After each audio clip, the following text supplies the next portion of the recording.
এই যে দেখো এই বাচ্চাটাকে একবার দেখো, এ এখন বাজে 10:30, এখনও অবধি ঘুমিয়ে আছে। সেই 6টার সময় এসে এখানে ঘুমিয়েছে, সেই 6টা থেকে এখন 10:30 বাজে লাগাতার ঘুমিয়েই যাচ্ছে। এই খেতে দিয়েছি তাও খাচ্ছে না। ওর ডেলি এখানে প্রায় 5-6 ঘন্টারও বেশি শুয়ে ঘুমিয়েই থাকে।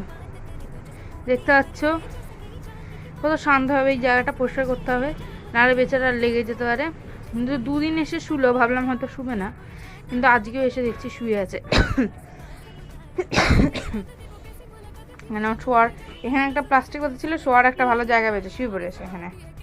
ওর মার সাথেই থাকে, কিন্তু এইখানে আবার একা একা এসে শুয়েছে, আরাম পেয়েছে।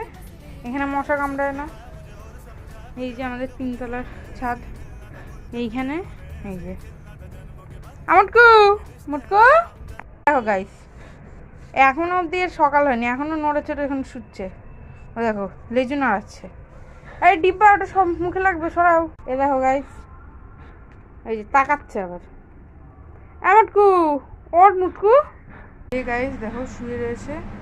এইগুলো ভালো পরিষ্কার করবো, এখানে শোয়ার ভালোভাবে একটা ব্যবস্থা করে দিতে হবে। এইখানে আর শুয়ে থাকে, এখানে যতই পরিষ্কার করি তাও এখানেই শুয়ে থাকবে। এখানে কত জিনিসপত্র রয়েছে, এটা একটা স্টোর রুম মতন আমাদের, এখানে সব জিনিসপত্র রয়েছে, এখানে উঠে শুয়ে। আর একটা জিনিস দেখাই, এটা এই দেখো, এটা 3 তলার ছাদ, কিন্তু 3 তলা, আরও নিচে সিঁড়ি আছে। এই এতটা উঠেও এখানে আসে শুধুমাত্র মশার কামড় থেকে বাঁচার জন্য।